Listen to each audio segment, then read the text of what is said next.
I'm that girl who knows that your inner work or lack of inner work is a direct reflection of the relationships around you.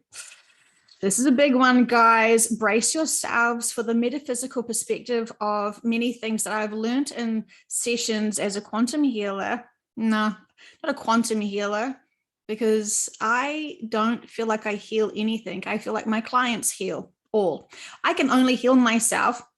And I highly recommend, when you're finding practitioners or healers or any of guidance or professional experiences from other people to advise you, know who they are first. Don't just trust their labels that they call themselves. See how much inner work baggage they have.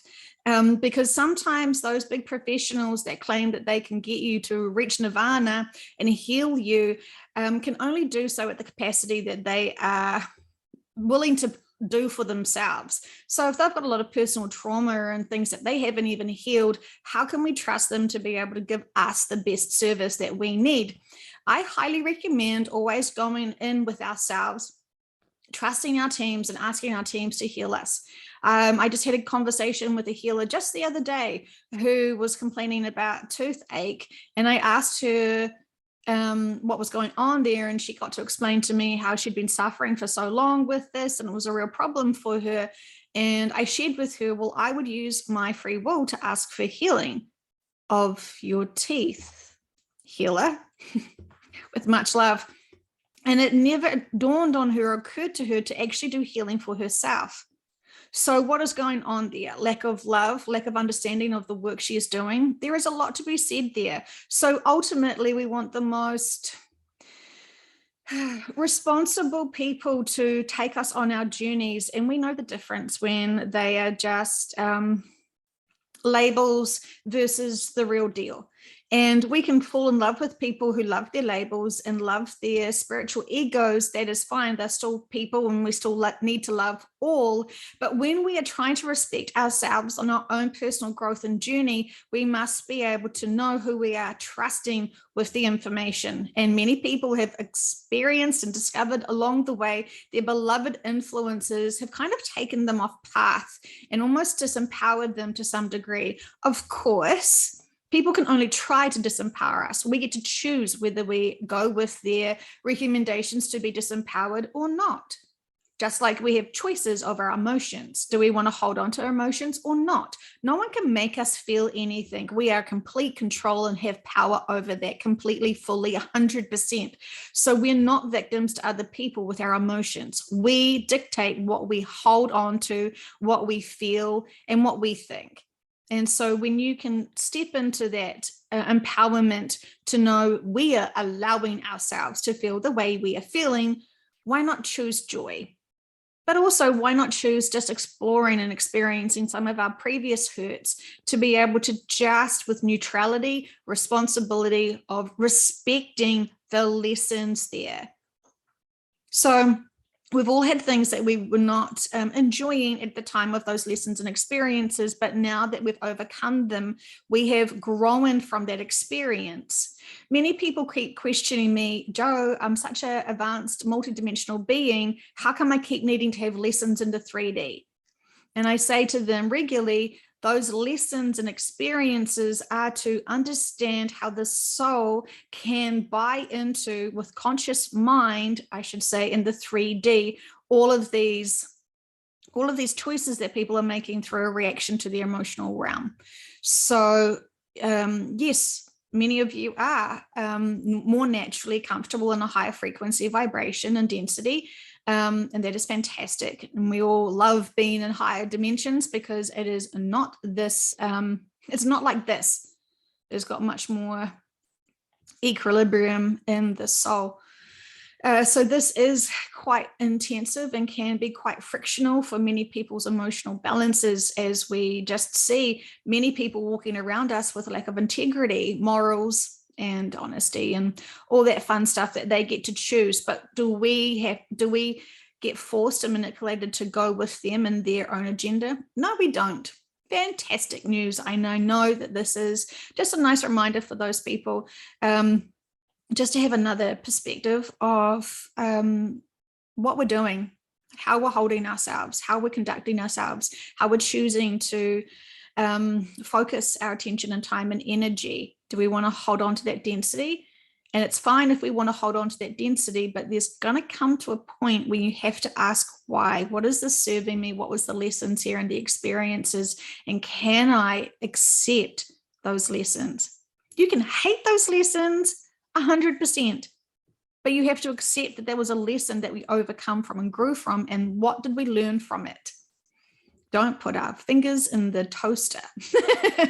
Whatever it is, my friends, you know, we can't be perfect if we haven't sort of explored all the different options to get to where we want to be in perfect. And I know that perfect is a terrible label, and there is no such thing as being perfect. We're still on this journey. And so instead of just sprinting from A to B, we have to Miranda and experience and kind of dawdle and kind of play with and tinker about, because this is so unique. Many of us, especially the volunteers, will not we reluctantly came here because we know how dense this is, but while we're here, we're having fun with it, right? We're experiencing all the fun of all the density, because we don't have the experiences of these emotions when we're in the higher dimension. And this is apparently the novelty of coming into 3D, is experiencing these emotions, but we forget the novelty factor while we're living it. So, you know, everything is a good perspective, you know, enjoy the 3D.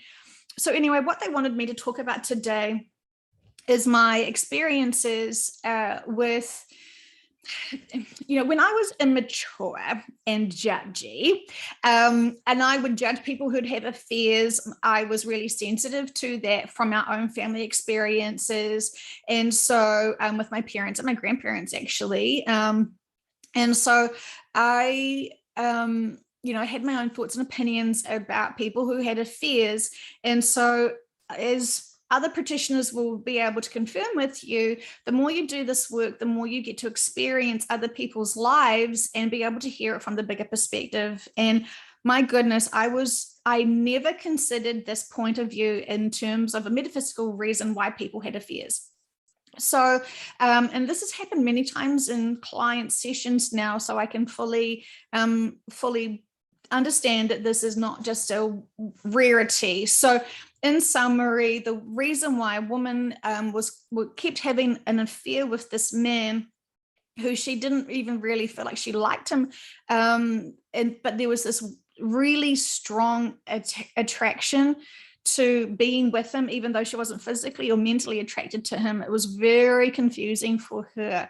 She did not want him out of her life, but she didn't want him in her life. So it was something that she wanted to share with me after many hours of conversations. It was kind of like her last confession, if you will, of what was really going on in her life and what was really kind of weighing her down.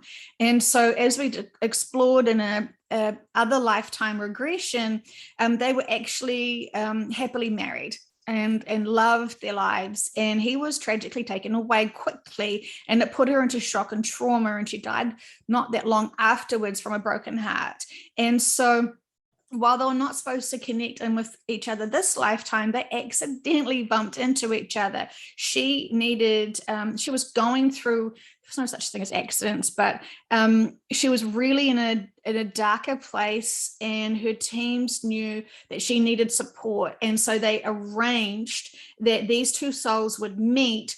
It was supposed to just be a one-off self-serve, like a little single serving conversation. And it was supposed to just uplift her soul at a profound level, regardless of the conversation.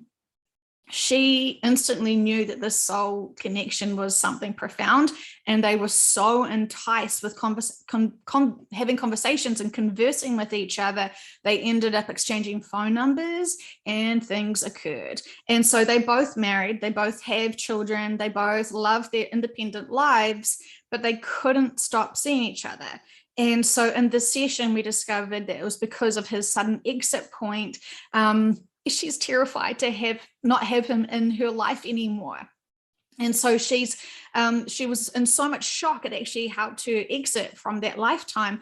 And so when she met him, she never wanted him to leave, even though you know, she loves her husband and respects her husband, and all this stuff, and respects her family. She's in a really, she just was so confused because it's just, she feels like it's destroying her current relationship, but she can't separate from stop contacting. And they've had these weird situations where she's got new cell phone numbers and all this sort of stuff and tried to really cut the ties. And then they will stumble across each other again. And when I kept asking the subconscious, well, why did they stumble into each other again at this point? And it's like, because she's dense and she's really struggling, or this second time because he was really dense, and their souls need each other, which is so delicious, but also so challenging when you're trying to focus on these new life contracts and these new soul experiences. So that is one way that I certainly would never, ever, ever, ever have considered previously from not doing these sessions. I wouldn't have had a clue. And as Dolores said, and I can definitely support her 100%, everything that she says, but also I can also say that we cannot judge anything at all. We do not see the bigger perspective and the bigger connections and the bigger traumas and the bigger stuff. We are so limited in the 3D as we are just focusing on the emotions, that when we have all these other soul contracts with each other, when we have all these other lifetimes together where we fully love each other and adore each other because we're soul family, and then we're not supposed to be with each other this lifetime, can you see now that it wasn't trying to hurt other people at all, even though their actions did hurt people, as partners were suspecting that something else was going on? And intuitively, we know when someone's been dishonest with us. And it gets to that point when someone's been dishonest with us so much, we do not want to see the truth, so we'll be dishonest with ourselves, and we will dismiss ourselves and shoo away that instinct and shoo away that intuition because we don't want to know. And that's a choice we can make, but sometimes we actually have to confront some of these really challenging conversations with maturity, with clarity, with honesty, with love and support, to be able to get to where we're actually at. But if you're trying to have a conversation with someone about, well, don't worry about it, I'm not cheating on him, he's my other lifetime's husband, it may sound like a great excuse that someone may not be impressed that you're trying to pull out that it's my other lifetime husband card. But the truth is, as we know, these things are happening. These things do occur. We know many friends will find out that they are sisters, or siblings, or co-workers from other lifetimes, that they've worked on projects together. It's not a coincidence and an accident who is in our lives. And if we are supposed to do something with them this lifetime, for example, karma, to be able to relive something that we didn't quite get to complete. And so with the example of that one client who had their affair with that man, they just wanted to, so I asked the subconscious, what's the point of them having lifetimes together? To support each other, but also to know, to soothe the soul of the broken loss of that consciousness of that woman who lost her husband, to know profoundly in this lifetime that there is life after death. And that, what we perceive as this one special, unique, really important lifetime is one of but many, dozens, if you will. And it's not to say that this is less important, but look at the perspective of it, and kind of, put yourself into seeing things from the higher perspective, rather than, hyper focusing on something that just loops us and doesn't give us clarity, doesn't give us specific information about the lessons. So often I will ask about old relationships when I'm talking and interviewing my clients, because I want to understand if there is any sticking points. Often people will never want to talk about their pain because they don't want to bring it up, because they don't want to feel it again. Or those people love talking about those relationships. We all know someone that talks about their failed relationship as if it was just yesterday, and yet, the divorce was 20 years ago, for example. So, but they still hold on to every details of the events, and they have just, they cannot let it go. So what they really wanted me to highlight to you today is about the importance and significance of letting things go. you don't have to fully accept that you were mistreated. You can forgive that person. It's okay. What is it? What are we supposed to be doing? We're supposed to accept the experience. We're supposed to trust that we needed that experience for those lessons, to feel it and to be a part of that, and to see it all, because maybe we were on the other side of it. So we've all got these little soul contracts together. So if we've still got any hang-ups of our past, that is really what your inner work is doing, is needing to focus on. And so lots of people are holding on to frustrations that, certain friendships didn't last, or certain relationships didn't last, or they have disconnect with family. And, you always have an opportunity to reconnect in with them, unless they've died, and then you still get to have a connection with them. So there is no real excuses. If you truly are mourning for someone or grieving for someone, why are you not then connecting in with them and being, reaching out the olive branch, reintroducing yourself to them at this age that we're in now, and this frequency that we're in now. Really feel into what's going on there. Are you holding on to past relationships because it was a more easier time for you in life? And so you attach that flexibility and that freedom and that youth to that person that you were involved with at that time. It's really healthy to be able to go and unpack that and explore that and see, is it really the person that I'm attached to, or is that just this special time in my life that I have nostalgia over? We know lots of people that sort of seem to be stuck in their heydays of high school. They may have been popular, and that may have felt like they really super succeeded themselves, and they will just want to relive those days. Those people at that time were super important to them, and they just want to keep in that moment, and they are not even focusing on their present time now, their friends that they have now, their work colleagues, and their social lives now, because they keep reliving their successes and glories at high school.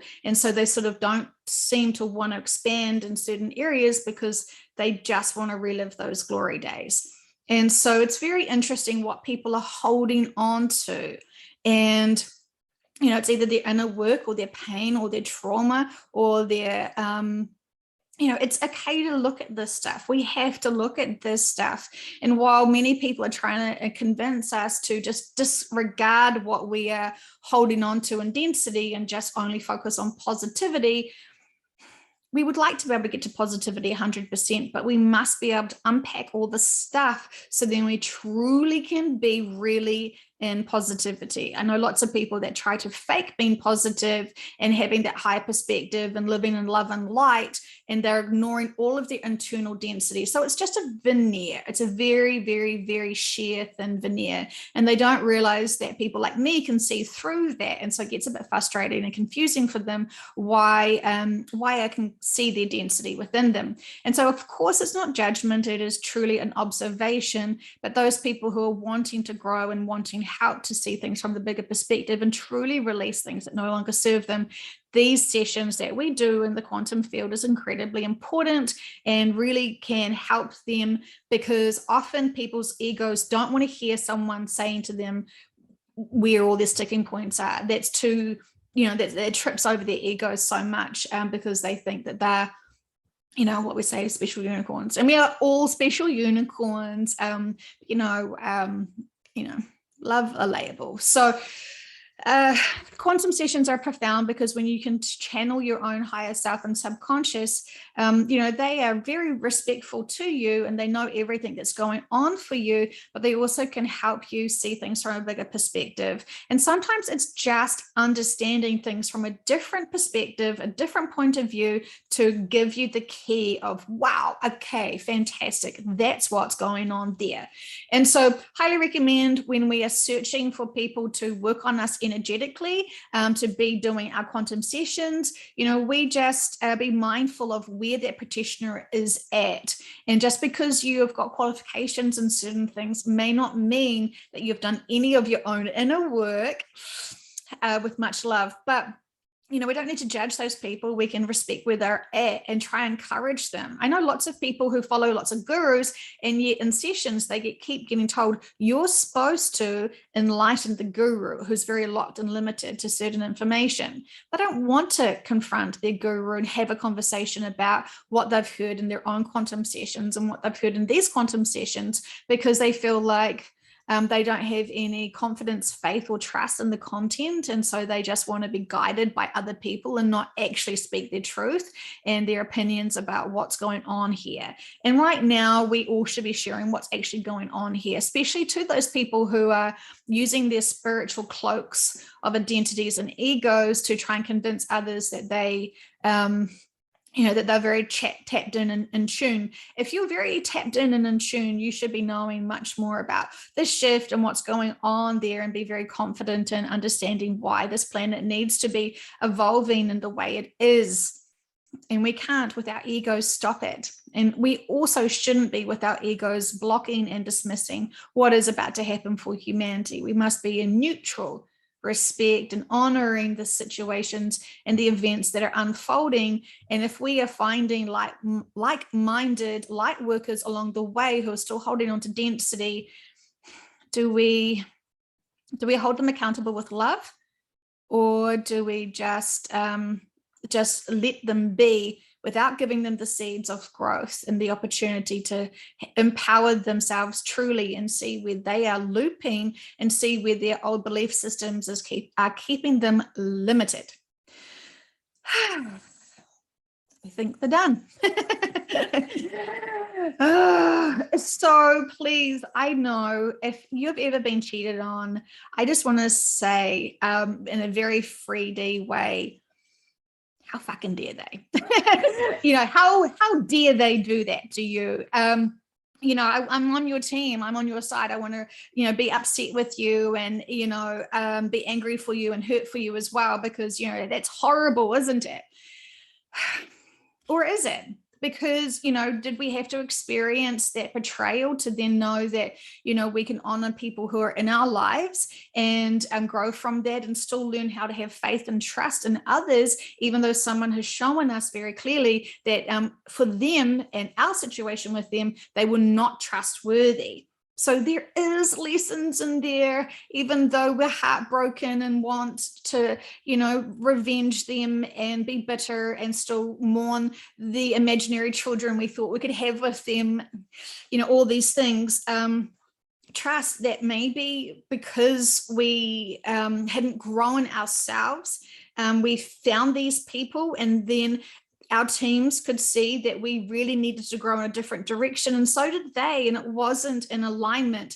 And also, I just want to add quickly, because we're trying to overcome so much karma from other lifetimes and so much interactions with so many people, given that this is the last lifetime that we can have on this planet, in these experiences, we are busy. We are connecting in with people, growing, experiencing, and shifting on.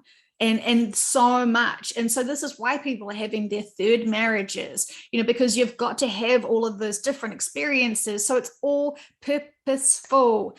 And it is confusing for people who don't understand that you're coming here now and you're potentially paying off 10 different lifetime karmas and contracts and all this sort of stuff. It's very easy for things to get quite complicated when we discuss with the subconscious, tell me what they all wanted to learn and what's the karmic contracts. And then boy, do you get the list of all the things they needed to experience and connect with and grow from and learn from. And it's this beautiful web. And they are busy. We just think, oh, well, what have you done for us lately? And the ultimate thing is when we look at everything they've done for us, they have, I always use this, this is our little life contract list. It's just tiny. It's just a few lines. But if we actually looked at all of the things that we put into our life contracts, it would be, much more bigger than Santa's list. So, it's huge what we want to explore, and we're constantly expanding on it as we do grow. And it is marvelous times. and they are really busy supporting us and making sure that we maximize our times here. And so a lot of people are feeling pressurized as the energy is expanding to be of service and do more and be more. And they've kind of got this little, what is it? I don't want to say, like this aggravation to do motivation, and they don't quite understand what it is. And lots of times in sessions, we've been told they're just really ramped to go. They're really ramped to explore and expand deeply into the fifth. And so they're finding lots of people who are like, okay, well, I've mastered my emotions, I've got my neutral, I've got my peace, what's next? Because this is really boring, just watching everyone else fumble over emotions. So, you know, it's beautiful what the subconscious says. So if you haven't heard me say this before, I'm saying this to you now with much love. Find your interns. Give them the blessing and the gift of you having a session with them. Because, you know, quite often I find people who listen to my sessions and they find interns who've never listened to this work, you know, that for some reason Dolores came in a dream and they discovered her on YouTube and then they did her course and now they don't quite know what to do with themselves. They've got these skill sets, they've got this mission and passion to help others and be of service, and yet they don't know where they can get clients, and none of their friends or family want to discuss other lifetimes, and it's very challenging for them. So please be of service, my friends. Please find the official QHHT website, find your local interns, email all that are around you, have a great day with them, share everything you want to share with them. They're there for you. We all need communities. We all need to find unity within our communities of like-minded, honest people who are really wanting to grow and expand.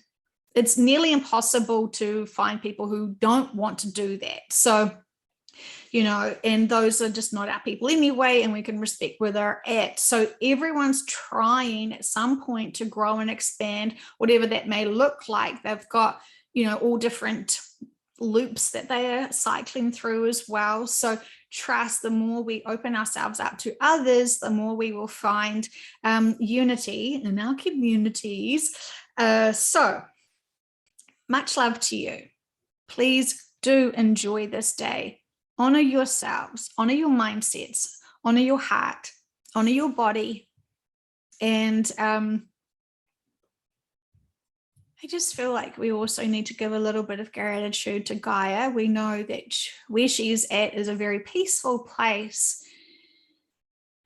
but sometimes we forget how much she has done for us and been of service for us. So when we're using our free will to send love to everyone, including ourselves, acknowledge and be grateful for her for being such a tremendous troop and an amazing soul. To allow humanity to get on and have all of these great expansions and experiences. It is truly marvelous. And when we see things from a bigger perspective, we will be very impressed with all of the growth and experiences that have happened here on Earth to be a teachable experience for all in the universes and beyond. Okay, love you guys. Take care.